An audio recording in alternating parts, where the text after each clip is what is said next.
Hello, my friends. I'm excited to be with you today. I'm Rachel Archelaus, founder of the Intuitive Art Academy, and I'm here with Me, Carrie rolled on.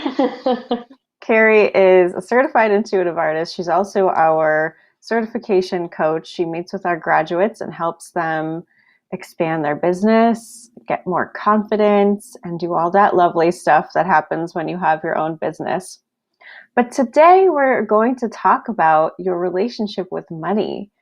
And I'm so excited about this because it can seem like the hardest thing, right? Isn't that what we all kind of want to know about? We all think we have these money blocks that are, pulling us back and like fending off the money from hitting our bank account, and it can just seem so much bigger than it is. And so, again, I have some notes, I have some diagrams and some examples. And so, we're going to get into it today. But I would really love, this was a user generated topic. I think Jennifer Lopez was the one who suggested it, but now it's gotten a bunch of hearts on it. So, I know it's up there for some of you. We are monitoring the Facebook the Facebook post and the YouTube live stream. So if you're here, say hello. I will write hello in the chat. So don't be shy. I know this can be kind of a personal topic, but feel free to ask any questions you want. We are safe. We never get any like weird stuff on this channel, so don't be afraid. And yeah, we're gonna get into it. But first, I want to ask Carrie, what's your take on all this? How do you feel about your relationship with money? Better now than I used to. um, I was thinking right before you were talking, like, oh, I think I should tell my money story, which is interesting because I don't have like a prepared money story. So I'll just tell you guys my journey with money, my story with money. It is, if you knew me and you didn't know better, you might wonder if I was raised in the Depression in the way that I often behave about money. So um, or at least have in the past, but I still definitely have some habits, well, I also don't want to be wasteful and I would like to save the planet. But I have some interesting habits around like things that I save or ways that I don't want to be wasteful. So to describe me, my relationship with money, um, until I had an awareness that I had a relationship with money, I was definitely giving a lot of my power to money. I felt at the mercy of money. Money seemed to be like this cruel overlord that was like always dangling itself, like it was always running a little bit ahead of me, saying like, catch me if you can. And also, you're not worthy of me. Like it was, um, yeah. So anyways, I guess what I need to tell you is that I definitely have had and still have a money ceiling that I recognize and that I am currently in the process of raising my vibration, right? And expanding my own personal energetic container to bigger and bigger and bigger amounts of money. Um, but in terms of my relationship with money, I think it took me a very long time to recognize that that was like a real thing, that I could have intimacy with money, that I could um, connect with money, that I could, like, in the same way that I connect with intuition or that I connect with other people. And so that was like really new to me until recently. And I'm sure we're going to talk a lot about that. But yeah, I mean, I think I have a lot of the same money stories, I'm putting my air quotes around money blocks because I'm sure we'll talk about that as well. But yeah, like money and I have not been best friends. I've allowed certain amounts to come easily to me. I think this is common for a lot of people, right? You have like a comfort level even if your comfort level isn't necessarily comfortable for you. And for the longest time for me, like so long, my comfort level was just a tiny bit more than enough. So I always had just a tiny bit more than enough to get by, which meant I could pay for groceries and I could, you know, anytime I ever wanted to do anything, even if I started to make more money, I would also then create more expenses to where I always just had a tiny bit more than enough to get Mm-hmm. by. Um, and so for me, it's not just about building a relationship with money. That's super important. But also being in a relationship with abundance, right? Mm-hmm. Being in that vibration. So I'll let you talk now, or I'm sure people, if you're not commenting, please comment on like your what you're relating to. We do. So Christina is here and she says hello. Elaine is here and says this is much needed. Hello, Elaine. And Chantelle is saying hello, Rachel and Carrie with a smiley face. So, hey, everybody that's here. Thanks for joining us. I'm sure you can relate to a lot of what Carrie said. I definitely can. And it was a long time ago, but I remembered that epiphany of how is it possible that I always have just more than I need? I've never faced a situation in all of the, thousands or millions of days that I've been alive. I'm not sure if that's accurate, that I haven't been able to access what I need within a day or so, right? How is that possible that it is so straight line, right? That's not by accident. We are orchestrating this, right? Or if you believe like your higher power is orchestrating this. Because I think at the time I thought, somebody's doing this. It's probably not me, but somebody's doing this. And if you look out over the land, everyone has their own comfort level and set point. If you were raised very, very wealthy, it's probably a lot bigger than what mine is, but it's still the same, constant. And that freaked me out. And I thought, if that is possible, that I could get into all these little scrapes and always get by, why can't it be something else just as, easy as this? And I started seeing as I went into this was before I was like working on my own business and stuff. I started seeing a lot of people having a really hard time with money. And I'd never really thought about money blocks before. It was kind of a new concept to me, but I was taking my first online training. And some people were asking the teacher, like, why can't I make money? What is it? Like, and they thought they had these curses put on them that would allow them to never make money. And that's not a lie. Like, people really thought there is a curse on me. There is something that I did in my past where I vowed as a monk that I would never have abundance, like stuff like that. And I think we are in a newer place right now. I don't feel that amount of heaviness.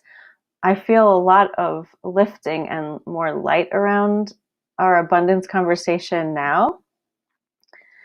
But I still think people are feeling like there are things keeping them apart from money.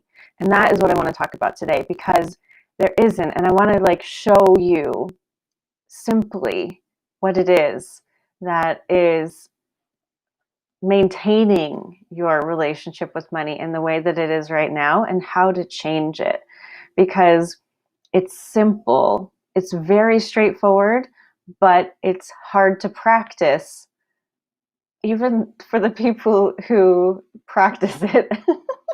So let's just get into it. I want to check the comments one more time, but can you relate to that, Carrie? That feeling of it's getting lighter. We're getting more used to the fact that we're creators and we can take responsibility for what's happening to us, and we're not just like feeling like victims floating in a sea of daggers.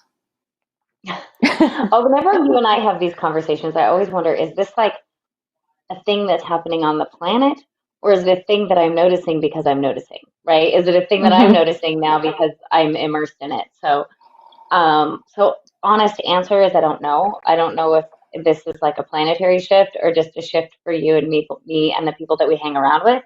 But either way, if you're watching this video, it's probably happening for you, right? That some amount of I watched it happen for Rachel and I, right?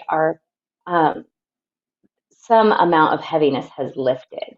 I think it's with, as you know, how many years has it been since The Secret came out? Probably a lot, right? Mm-hmm. Where like the world has gotten more used to the idea that we create our own reality. But then I wonder, maybe that's just my experience, because before that there's always been like Think and Grow Rich and whatever came before that. Like these ideas aren't new. Um, but I don't know, it feels lighter to me than it feels more accepted and like out in the world now that um, like you can have a relationship with money, that we can create our own, like these ideas. Like I said, maybe I'm just being more comfortable with Yeah. them. All right. So to get into this topic, we kind of have to agree on one thing, and that is that we're vibrational beings and that we attract things to us based on our vibration and their vibration.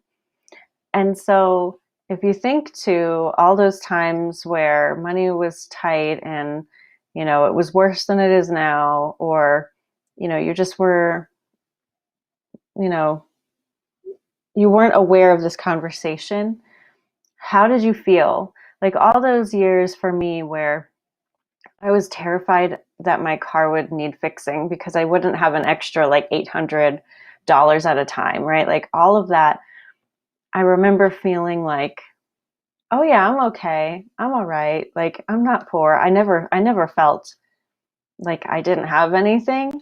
But I was at the same time afraid of something going wrong because I knew that it would be a really big deal and I would have to scramble. And so when I at the time I wouldn't have said I'm feeling lack or worry or concern or anything like that. But looking back, absolutely, I absolutely felt confined by my money situation and worried that if anything happened that was bad, I wouldn't be able to pay for it. I didn't have an emergency fund, etc. So if I go back to the feeling, I was feeling like this is not optimal. This isn't really what I want, but I'm surviving. And like if I go into my body, it feels really uncertain. I think that's the word that's coming up for me the most, uncertain. And that feeling is where I was attracting from. So I was feeling uncertain and attracting uncertain circumstances. And so it was self-fulfilling prophecy, right? That's what was happening. I was paying attention to, what was around me, how fast my paycheck was going, all that stuff, and feeling uncertain. And then things would happen to keep me feeling uncertain. Whereas now I feel free and open and excited and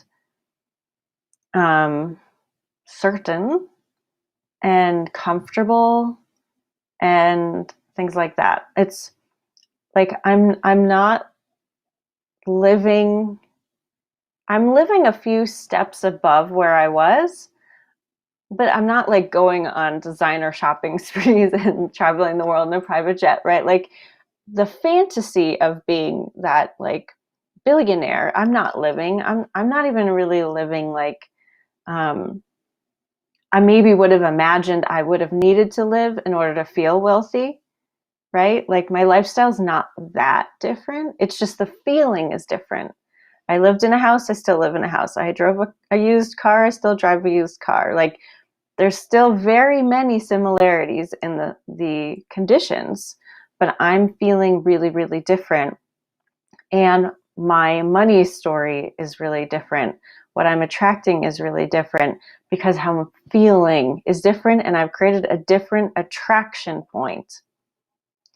And so I have this little diagram here. These are my notes. Can you read them? So basically, Yes. what we all want when it comes to money is probably way more than any of us has, right? Like, sure, if you ask me, do you want $5 million? I'd be like, yeah, of course. Do you want $1 billion? Sure, why not? There are things that I want that I don't have, but that doesn't mean I have to feel lack. I can feel content and happy and satisfied and excited right where I am. And therefore, I'm even closer to attracting what I want. But when we go down and we start to feel worry or lack, we're farther away from what we want, right? And this isn't just about how you feel about money. If you pay attention to how you feel during your entire day, that correlates to your attraction point right there in that moment. So, if you want to change your relationship with money, if you want more money, notice how you're feeling throughout the day, and that is going to tell you where you're attracting from. So, I mean, I did this yesterday. Look, I practice what I preach. I am all into this. This is how I live my life. I live my life as a vibrational being, and it's done incredible things for me, but I'm not perfect. And yesterday, I was deliberately choosing fun. That's what I wanted in the morning. I wanted to feel fun. I wanted to really focus on that.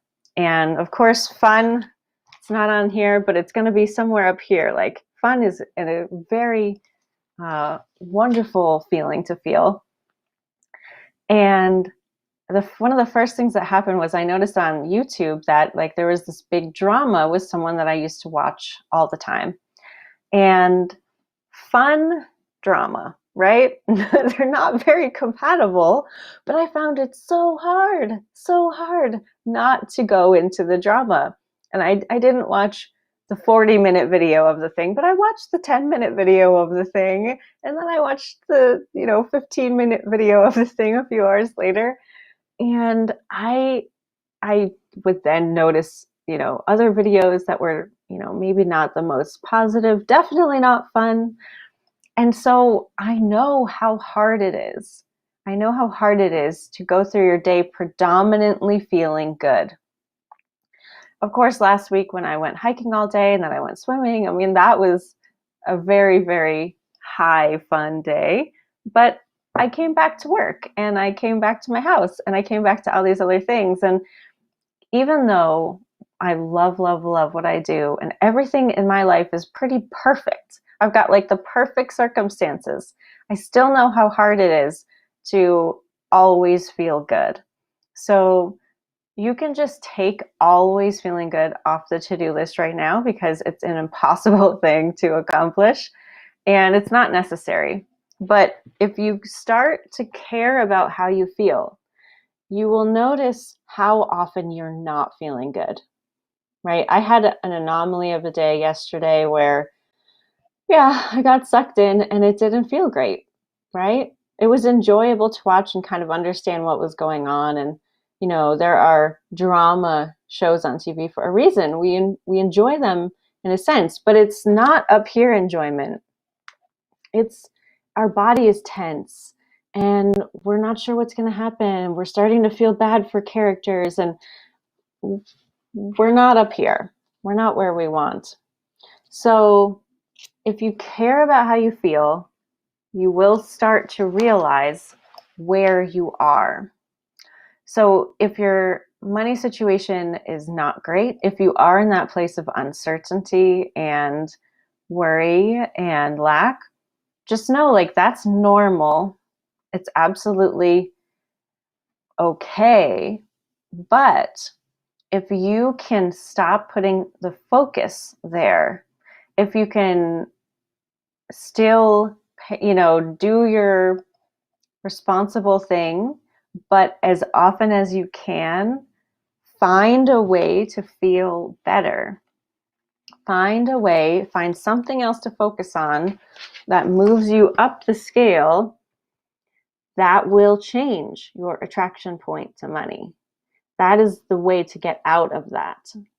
And we'll talk about other things like resistance and expectation and money blocks, but I want to pause for a minute and see if this is making any sense. So go ahead and check the chat while I resonate with your story and this idea of lack. So you guys may have seen my reaction when Rachel said, like, I didn't have an emergency fund, and I was like, oh, I did. I had a freaking huge emergency fund, according to me. Like, there was a time in my life when, like, my friends and I, we were all living in like the same state of lack, right? We were young, we were just getting jobs, we were like, living in apartments that we could barely afford. Like, we were all telling the same story around money in terms of like the phrase, I can't afford that yet, probably uttered, came out of our lips quite a bit. Okay, here's what I have to tell you. I had a giant emergency fund. I actually didn't know that other people didn't have one, but I lived in lack. So I would describe the way that I lived around money as like moneyrexia. Like, you know how anorexics like starve themselves of food? I was starving myself of, I was living in lack, even though I actually had quite a bit, right? Because my story was lack. And so I'm saying that because when you're saying, like, I'm not living any differently now, or very differently now, right, than I was when I was living in lack. I definitely am living differently now than when I was living, in an apartment. And when my husband and I first moved in together, we were, this was before we were married, we were like splitting the rent. And I remember saying, like, oh, I can't afford more than whatever, it was like $600 a month. And he was like, oh, don't worry about it. I make a lot of money. I can cover the rest. And he did. And that was wonderful. But here's the thing, we had totally different stories around that. So he was like, I make a lot of money and I can pay more of the rent, which he did. And I wasn't making as much money, and I was paying less rent because I had the story that I couldn't afford it, but I was also saving like 3 times as much, right? So like that's where I think money story is so interesting, is that it is um, it is super vibrational. And so, anyways, when I was living in lack, when I was in this money rexic place, where even though I had more than enough money coming in, I was telling myself that I didn't have enough to do things that abundant people did. So I was keeping abundance for myself, even though I was stockpiling cash.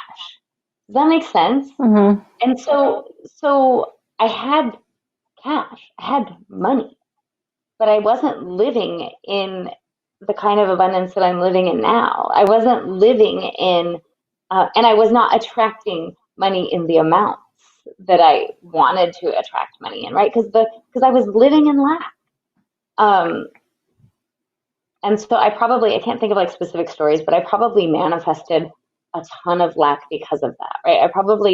What was showing up in my life was maybe lower paying jobs, or missing out. Oh, I know one thing that happened.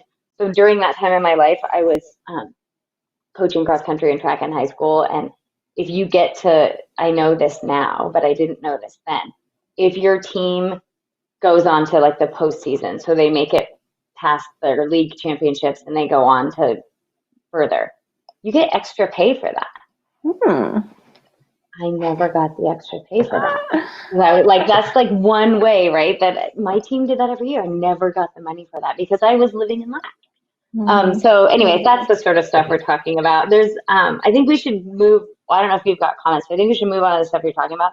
But then I do have some recommendations for people to, like, things that they can engage with that will help them raise their money vibration. Yeah.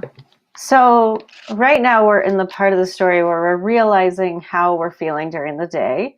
We're realizing that correlates to how much abundance we feel we have, right? Like even in Carrie's situation, she didn't feel like she had abundance, even though maybe someone else would view that as like, what are you talking about, lady? You got, that much money.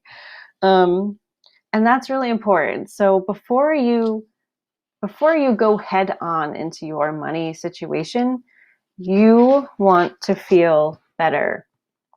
You want to feel better first, because if you try to deliberately change your relationship with money when you're feeling lack, you're gonna create more lack. This is so important. So if you don't listen to anything else I say, listen to this. If you try to solve a problem, you're gonna create another problem. You don't have a problem. There's no problem.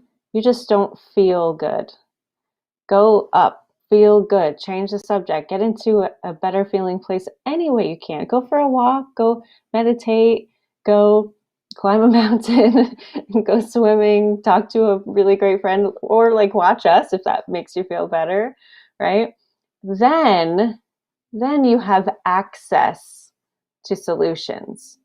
You can't create access to solutions when you're not feeling good. Have you ever been in that loop where you're trying so hard to think of what to do next? You're thinking of how to create more money, or thinking of maybe who can I borrow what is going on? Every door is slamming in my face. I don't know how to get out of this.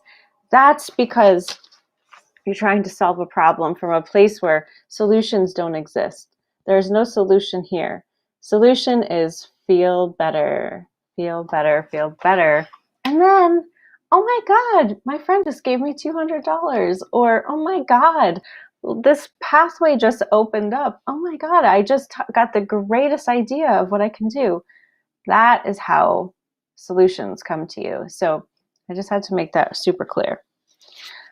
All right, so we are out of the notice how you're feeling stage, and we're going to feel better, to the what we can kind of do deliberately to understand this better and to make a change. But we're not all the way at make a change yet, because right now I want to talk about what's in your head. What is in your head about money? So I don't like to think about us as having money blocks. I just like to think of us as having money beliefs. So there are beliefs that we have. And when we make it a point to feel better, that's when we can notice those beliefs. That's when we can notice them. And one of the big ways that we have money beliefs is that we have expectations about money. A lot of women have an expectation that they'll need a man to provide most of the money for them. And that can be seen as a money block, because a lot of women think, why do I have this money block that I can't make my own money? Right? But do you see how it's a disempowering thing to think that you have a block, where it's more empowering to think, oh, I have a belief, and that's just something that I keep thinking over and over again. It's way easier to change how you're thinking, because you can do that on your own, and it's something you already know how to do. If you think you have money blocks, it's almost like, well, I don't know how to deal with that. I don't know how to get rid of that. Let me hire someone to go and look around in there, and then they're going to find all this other stuff that doesn't feel good, and then I'm not going to feel good. So we all have beliefs about a lot of different things, and luckily, if we're feeling good, we are hearing our intuition and our higher self, and we can be steered around all of those resistance spots, if you want to call them something. So I have a belief that, my money can come from a man, or my money can come from, I don't know, the government, or my money can come from customers, or my money can come from bank account interest, or book sales, or like I get money from a lot of different, I don't know why I said government, but like I think, with student loans and stuff, I got student loans when I was in college, and they give you like more than you need for class. And so I thought I was pretty rich when that happened. Like I can buy myself some food. And so however money comes to you, It just means like you're on board with that. There's an opening for you there. And so when you're feeling good, and maybe you're also noticing like, hey, I think maybe I expect most of my money from this channel. Maybe I expect most of my money from my husband. That's okay. There's nothing I need to do about that. That's wonderful. I'm allowing. The floodgates are open. We're great. But I also want to have an opening here and here and here and here. And that's when you can start expecting that. You can change your money beliefs when you're in a good feeling place, when you're noticing that you want to do that. And so just think to yourself, wow, it feels so good to have more channels open. And it feels really good to know that there's more than one way that my abundance can come. And I like the thought of maybe being surprised one day that money's coming from a new place. And I'm really excited that money can flow in so many ways. And that is called calibrating. So we're feeling good and then we're calibrating. So we're deliberately changing our beliefs about money in a way that feels good and changes our expectations. So that's a really powerful combination, and that's all you need. You don't have to go back and fix beliefs. You don't have to go back and change blocks, because where's that pointing you? To the thing you don't want to perpetuate. When you put your focus on what you don't want, you create more of what you don't want. So instead of doing that, feel better, calibrate to a new place, calibrate to new expectations, open up those new channels, and do that as long as it feels good. Because if you do it too long, it's not going to feel good and you're going to feel bad and you're going to create resistance. So what is the key to all of this happening and working? Feel good and monitor. Am I still feeling good? Is this still feeling good? Am I still smiling as I'm talking about this or thinking about this? Then you're a go. If it gets to be like you're trying too hard, which will happen with a lot of you overzealous people, then you got to cool it, because you don't need to try. There's no trying. It's already done. You're just bringing yourself up to speed vibrationally with what you already have, and that always feels good. Okay. Does that make sense? So much. Okay. And yes, and it's speaking to, okay, so I used to tie my value to money, right? Like how much money I had or made determined how much I was worth. And this was like a theme, a huge theme in my life. I think it's a huge theme in our country. That if I didn't make a lot of money, or if I didn't have a lot of money, or I didn't seem or feel wealthy, that I was somehow worth less, right? Not worthless, but worth less, which turns out like those are similar things. Yeah. And so understanding that, knowing that I'm not worthless, right? Knowing that I am more than enough had a whole lot to do with feeling better, right?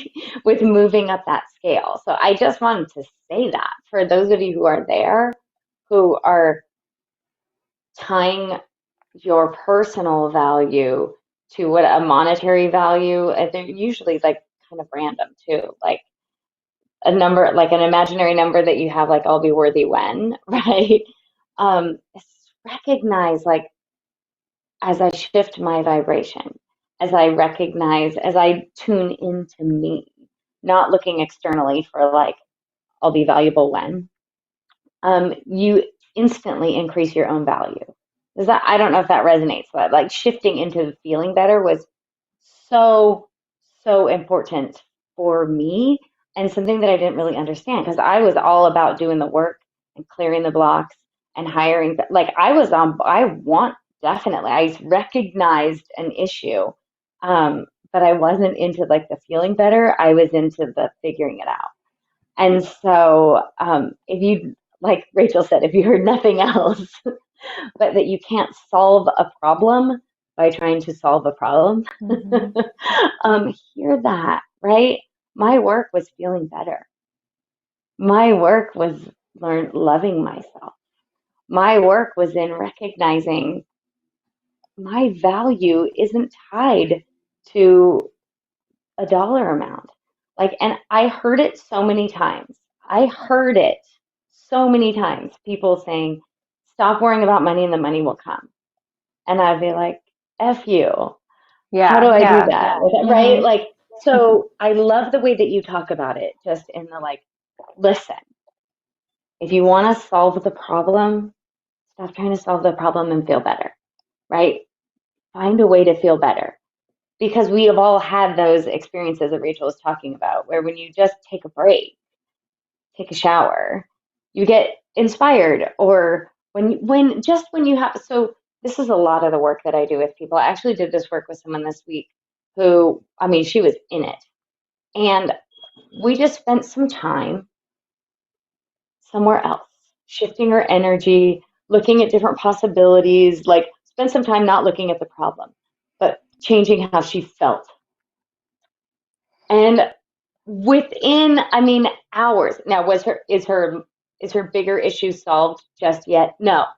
But within hours, she had evidence that the problem was solving itself, that things were working out. She had positive momentum and things are going in a different direction. And that's all we ever need, right?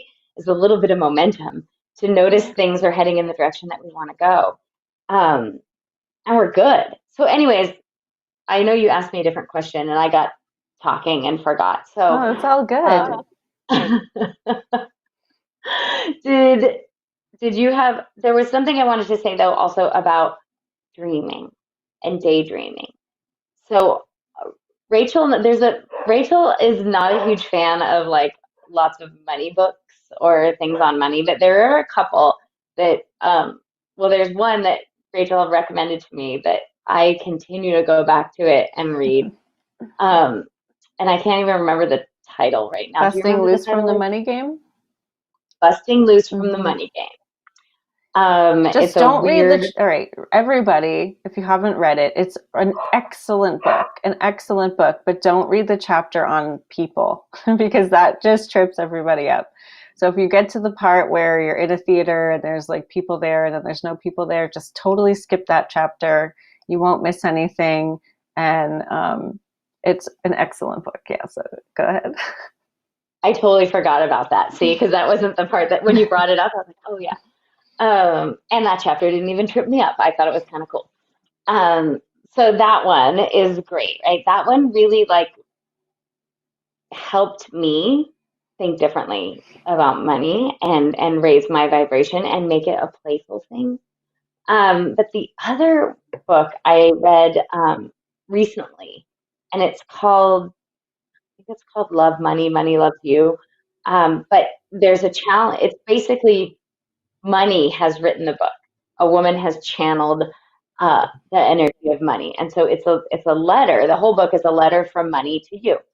And one of the things that it said is like for real, make dreaming a priority. This book challenged me to dream for an hour a day.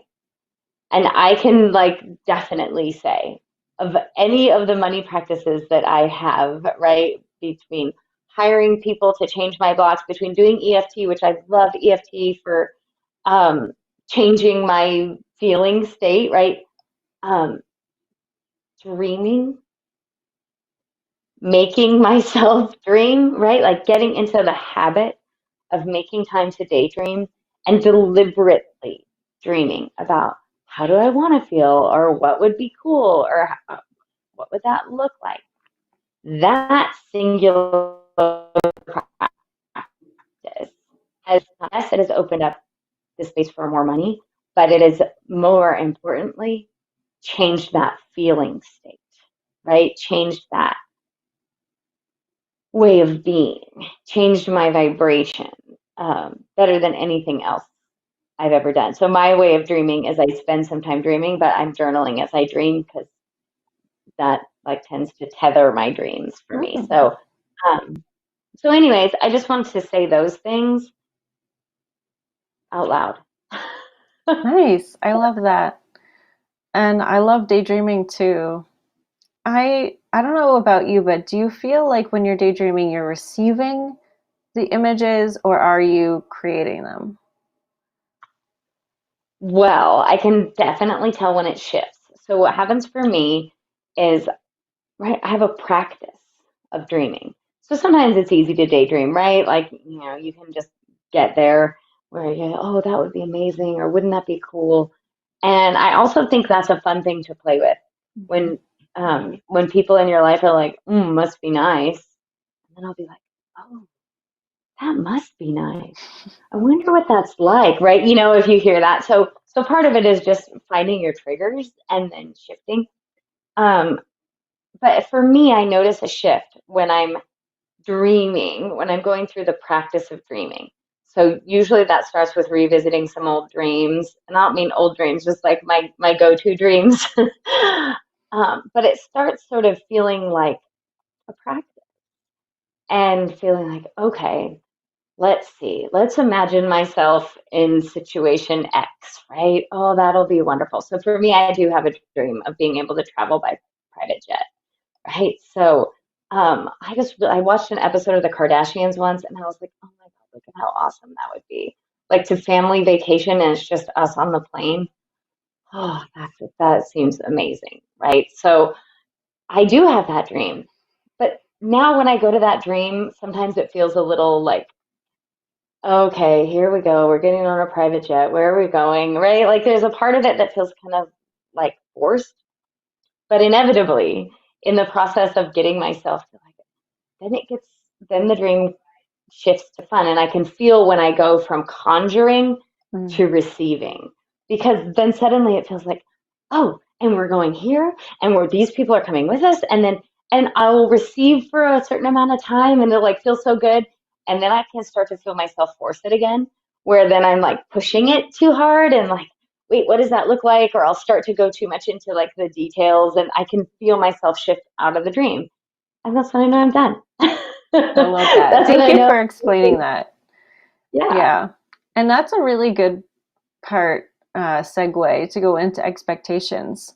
Because another thing I noticed a long time ago is when, I'm surrounded by small business entrepreneur, solopreneur, people with maybe a little team, but for the most part, um, you know, not big businesses.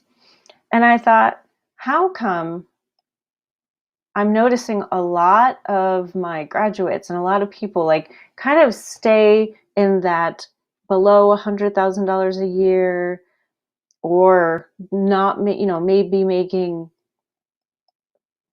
very little to not what they expected, maybe. How come that's what I'm looking out on when I see this sea of people? How come there's only like maybe 5 out of 1,000 people who are really making what they want to make? And then how come I'm seeing these like venture backed business people, right? Still people had an idea, wanted to do something, or maybe they're not even, funded. Maybe they're just a couple of people who create a business. How come I can see them and then shoot up to millions and millions and a billion? And then I'm seeing most of these people that I'm kind of like witnessing maybe not even make it to a part-time income. Like what is up with that? And I thought, oh, the people who are starting that business over there who are making it to millions and a billion, they expect it to work. They expect it to go there. They have to have it go there in order to keep doing what they're doing. And that is like so super powerful to think about, because what I noticed as well is the people who weren't doing well, they were like, I don't really know how to do this, and I don't know if it's really going to work, and I'm not sure if I can even charge for this, and you know maybe I need another class. Like there was a definite divide in the self-talk and in the expectation of what they were doing. And I thought that was just fascinating, that the desire, the expectation can calibrate you to your inspirations.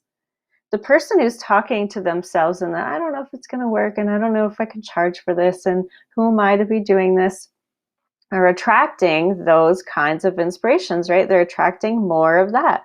But the person who's talking to themselves like, this is going to be amazing. I'm so in love with this. Everybody needs to know about this. We're going to be doing great. This is awesome. And they can have hard times and they can have doubts, but if their majority of what they're thinking about is up here, they're going to attract those opportunities and those ideas of put a press release out here and go here for lunch so that, you know, this person can bump into you and hear your idea. And like, there's just such a world of difference. And it just keeps going back to what you want is here. And it's real close to happy, excited, satisfied, right? If you keep yourself happy, excited, satisfied, you're going to attract to you those opportunities, those ideas, those inspirations, the people who will help you bring it even higher. And it's going to feel a lot more fun. It might feel, if there's some resistance in there, right? So you are that person. You're fired up, you're ready to go, you're super excited. Maybe you have a partner and then you can feed off of each other. You're going to get those big ideas. But if you have resistance, if you have those beliefs of, my great grandpa told me that this could never work. So there's something in the back there that keeps rolling on. You're going to hit major resistance too. And I hear some stories from those people who are like, we were down to our last dollar and I didn't know what to do. But the overall momentum of what they were doing carries them through, and then they get the $1 million deal. So what I want to say about that is it's all in here, like Carrie was saying. It doesn't matter what the situation looks like on the outside. You could have negative $10 million right now. But if you start to feel better and you rely on that inner feeling for your guidance of like, oh, no, I feel good. I'm okay. I feel good. I know a solution's coming. I feel good. I know that I can handle this. Then you'll start to see the things manifest. But you have to go off of that inner thing to know whether you're going up or you're going down, right? The outside world will catch up with you, but it's this muscle that's the most important. Can I just tell you? Can I just tell you that knowing that the outside world will catch up to you is amazing. Of course, that's a double-edged sword, right?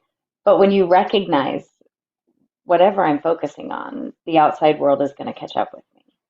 Whatever I'm tuning myself to in here, the outside world is going to catch up to me.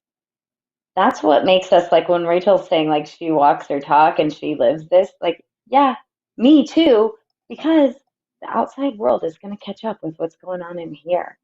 And of course it gets easier as you go and the evidence comes faster and faster. And I can live in so much more ease now and be so much more relaxed and just feel so much more satisfaction and contentment now than I could, 5-10 years ago when like I was calibrating, right? I've been calibrating.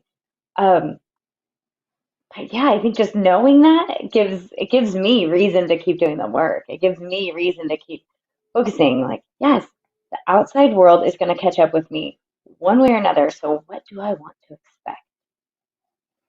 What do I want to expect? And I got to tell you, this happened I see that you're reading a comment, but this happened in a group that Rachel and I are in where people were like, yeah, Carrie, you seem to have handled this really differently than you would have a while ago.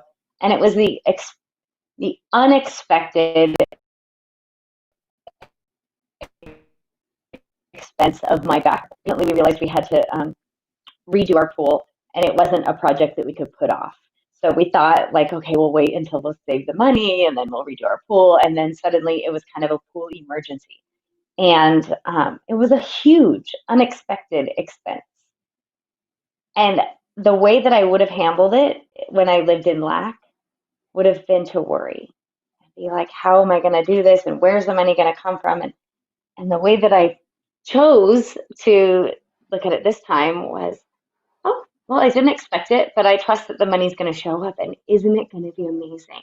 And I spent so much time dreaming about my beautiful backyard, right? And, if you have to choose a way to live, I choose plan B. That was so much better. It was such a more enjoyable experience, and I'm able to look at my new backyard now and love and appreciate and enjoy being there and luxuriate in it, as opposed to continuing to look at it and only see dollar signs, right? So which way of looking at is going to bring me more abundance? And which way of looking at is going to bring me more unexpected expenses? Right? Like, that's our choice. Hey, Rachel, I know you got a comment, so I want to address it, but please don't let us leave without me mentioning an episode of Queer Eye. Okay. Okay, go. All right. So we have a bunch. I just want to mention that Elaine can relate to the feeling that you got, Carrie. This was from a while ago, but thank you, Elaine, for sharing. Shanti was saying that she had a really difficult relationship with money, and she didn't think that she had a relationship with money. But now that she sees money as energy, she loves to play with energies, and so there's more ease now, which is excellent. And Jean is saying she doesn't believe in money blocks either, just patterns of being, and calibrate and change expectations, exclamation point. And then she had a question, and she says, do you think that men have deeper programming to make money now? And I think if we think about what we absorb as kids, then quite possibly if most boys are growing up in a household where the man is the breadwinner, then that's probably something that they're picking up. But again, it doesn't really matter because we have control over our beliefs. A belief is just a thought we continue to think. And so if you're focusing on feeling good and then you notice like, oh, hey, I'm feeling good, but I seem to have this belief that my money's going to come from a man, or that I don't, maybe I'm not making money because I don't think I need to, or whatever is in your head, you'll notice it. You'll notice it. If you're really focused on feeling good, you'll notice what doesn't feel good, right? That's kind of how it works for me. Yesterday, I was really focused on feeling a certain way, and I definitely noticed when I didn't. Doesn't mean I didn't still do it, but I noticed. It was very evident. And when you find that thing that doesn't feel good, that's when you calibrate. That's when you're like, oh, I don't have to believe that anymore. I it's okay that it's there, but I know that I can feel blah blah blah, and I can expect blah blah blah, and I can do blah blah blah.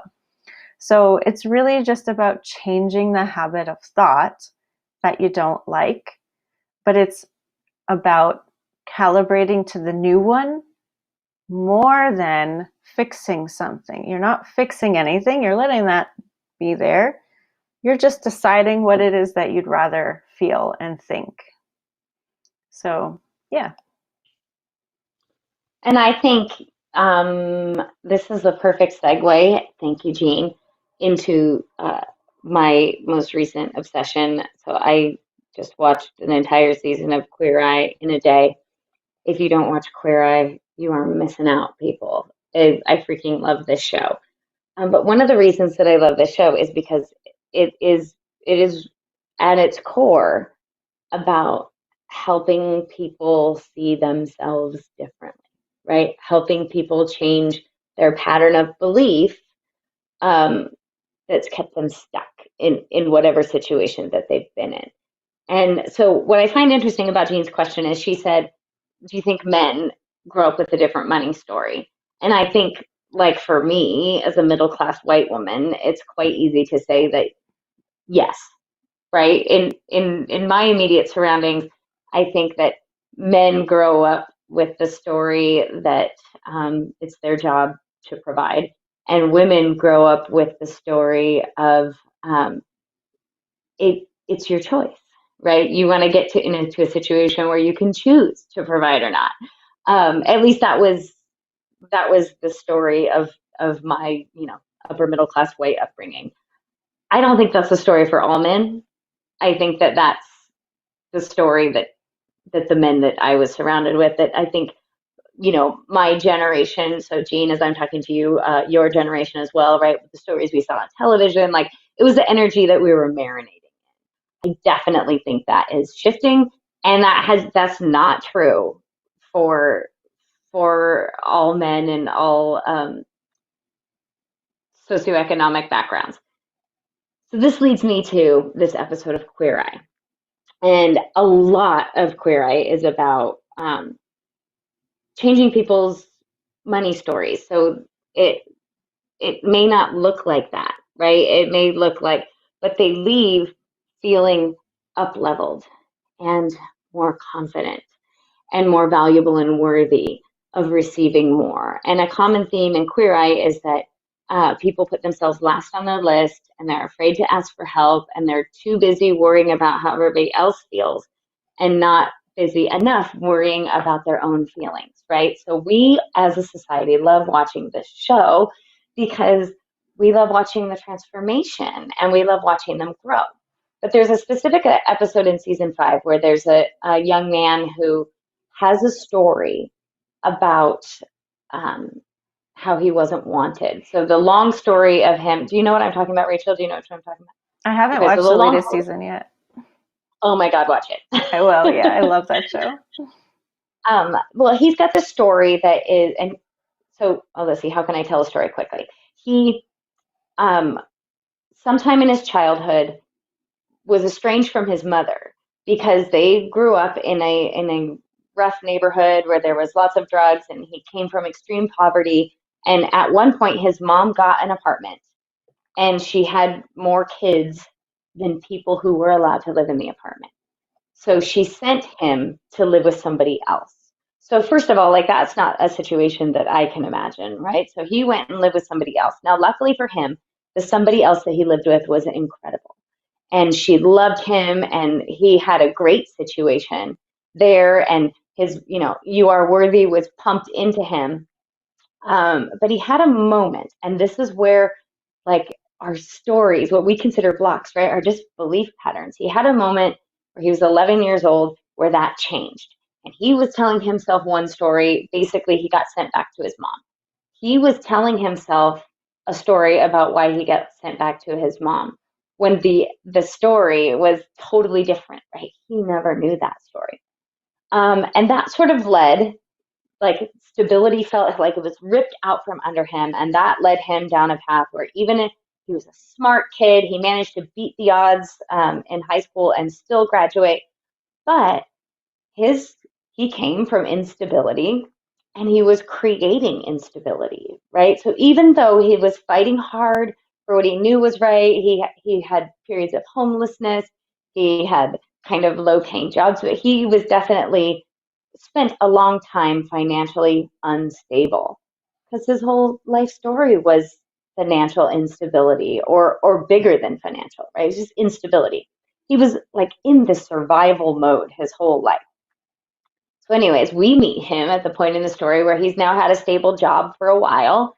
He has his own apartment. Um, and yet he's still creating instability for himself. He's even though he is stable, he's living almost like transiently within his own apartment. He doesn't have a bank account for whatever reason. And okay, so I'll just leave it there, but you got to watch the episode because the things that they do with him to change, right? Yes, they dress him differently and they give him a new hairdo and a new skincare regime, but all of that shifts how we feel on the inside, right? How we treat ourselves. And then they give him all sorts of other resources too. And if you've watched the show, you know they're amazing human beings who just pump love into other people. But I think that that's important. But also, we need to be asking ourselves the question, what would make me feel better? If I cleaned up my space, if I reorganized my space, would that feel better? Right? Rachel talks to, or Rachel has little things on her desk that like remind her of stuff. Like if I put a plant there, if I did that, would that change my inner state? Because that's that's what Queer Eye does for people. And it is, if you haven't watched the show, it is like totally inspiring, and shifts you just in the watching of it and makes you want to show up differently. Um, Anyways, I just wanted to say that because this was a man, back to Jean's whole thing. This was a man who didn't grow up with the money story of you can provide, right? But he wanted it to be true. And he did the hard work to make it true. And now he's ready to, right, make another shift, make the shift into I'm stable.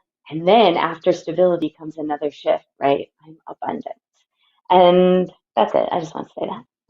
Thank you.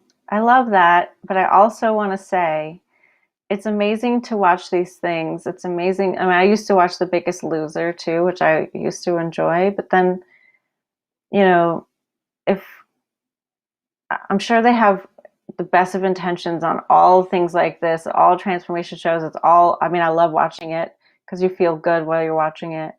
But also, it's just every moment where we're focusing that matters. Like last Friday, I had the best day ever. It was so great. I loved it so much. I was the happiest girl in the world. But then yesterday, I looked at a bunch of stuff that didn't feel good, and so I didn't feel good.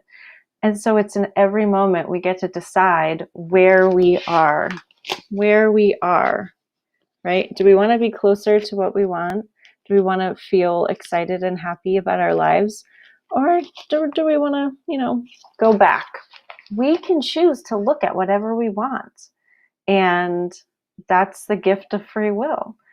But if we want our lives to be better and better and better, we got to keep looking and feeling at better and better and better. So that's just that, right? And I'm not discouraging anyone from anything, but I just want to leave it at that. It's always you. You're the creator. So people can help you feel better, but it's still back on you to keep it going. So yeah, I love that. And I guess we should leave with a drawing prompt because we didn't even do one today. That's because me and Carrie are coaches and we help people with this thing. So if you're wanting more help, then you can reach out to us. But in the meantime, it's really simple, but like I said, can be challenging because we're not used to it. So just keep it up, keep that momentum building, and it'll get easier and easier. But let's see, what about a drawing? How can I feel better and better in my day? I mean, that's about it. That's what I was thinking. If the main focus, right, is what can I do to feel better now? What can I do to feel better now? Again and again and again in my day. Mm-hmm. That's a pretty darn good prompt, right? What can I do to feel better and better and better? Or how can I feel better and better? Yeah. So Yeah, and simple. that's where the plant on the desk comes in, and the freshly baked cookies that you made that you can eat for a snack come in, and the special Topo Chico water that you like comes in. Like that's where all that beautiful stuff comes in because you care about yourself and you know that adding things to your day to, help your enjoyment is just adding to that sense of worthiness that you have. So I'm a full believer in all of that. And yes, I have lots and lots of things on my computer that you can't read, but they're just my little notes to myself because they help me feel better and better. And sometimes, like for me, what makes me feel better and better, uh, sometimes it's like a cleaning project. I have I have this thing. I one time went into this house and it was amazing. It was a very abundant house. And the thing that I noticed is that I remember looking, going, how do they keep their baseboards so clean? And so we know what feels abundant for me a lot, super clean baseboards. So you know what sometimes is an activity of how could I feel better? I'm gonna clean the baseboards. Like it's the silliest thing. But it's Yeah, like, oh, it's I want to feel personal. abundant. I'm gonna do that. I love that. Okay, guys. Well, we've kept you over this time. This was a big topic. And I mean, I could go on and on and on about this, but we covered the bases. if you think that there's more than this that you need to know in order to change your relationship with money and to have more abundance, no. Keep going back to how you feel. Can I feel better right now? Do I feel good? Am I focusing on something that I really know doesn't feel good? It's okay. Just notice it. And let us know. Keep checking back in with us. Tell us. And we can't wait to hear your stories. So thank you for participating. Thanks for watching, whether you're here live or on the replay. And we'll see you at the next live stream. And in the meantime, if you know you want help feeling better, you want something to focus on, join our class pass, because it's all about that. So the info is in the email I sent today and also in our Facebook group and our Facebook page. So go check it out. All right. Bye, everybody.